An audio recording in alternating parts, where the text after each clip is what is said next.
In Robert Scott's Discovery Hut, seal blubber lies stagnant in a rusted frying pan. A bag of onions sits in the corner as if the men walked out halfway through breakfast one day and never did return. Up on the hill, across stands Sentinel across McMurdo Sound, casting a watchful gaze over the endeavours of our time. The day I step inside, it is 100 years old.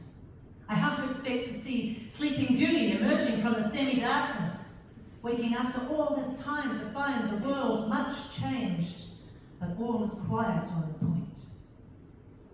At Robert Scott's Terra Nova Hut, the bones of a husky lie in a windswept ephemeral grave.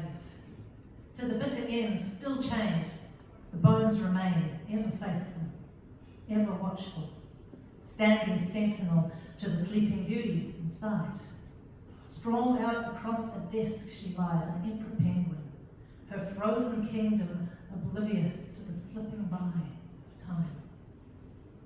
In Shackleton's expedition hut, 12,000 Adelie penguins stand by. Inside, abundant provisions and frigid opulence. Huntley and Palmer's crackers, Coleman's mustard, whiskey beneath the floorboards, laundry still on the lines, and if you look closely, you can make out Shackleton's signature scrawled across a packing crate. It has been 17 years since I stepped inside, a teenage lifetime ago.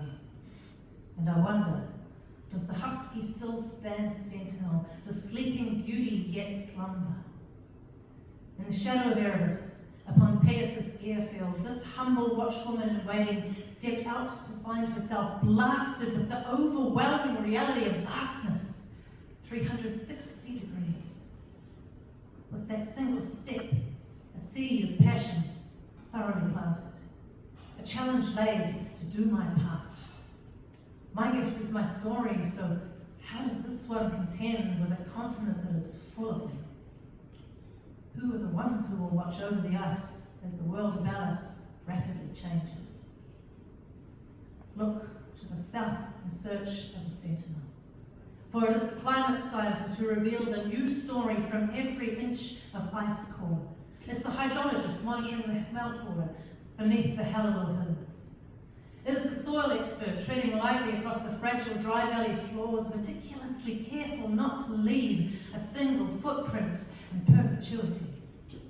It's the captain navigating stormy seas as the toothfish lurks below. It is the weather watchers, the penguin counters, the pilots and heritage experts who see that the husky and Sleeping Beauty will forever stay as they lay. It is the lone figure in quiet reflection in the chapel at McMurdo, Our Lady of the Snows. And in the chapel of nature's grandeur, it is the photographer lying and waiting for the towering ice shelf to carve, stealing and sealing in time a single moment that has the power to take our breath away. When I feel the icy blast of Wellington Southerly, these bones, they remember. When I turn to face the bottom of the world, this flesh, it cannot forget, taking me to a time and a place where the sun does not set, a place where standing sentinel in the golden low light of 3 a.m., the silence is so complete you can hear the blood coursing through your veins.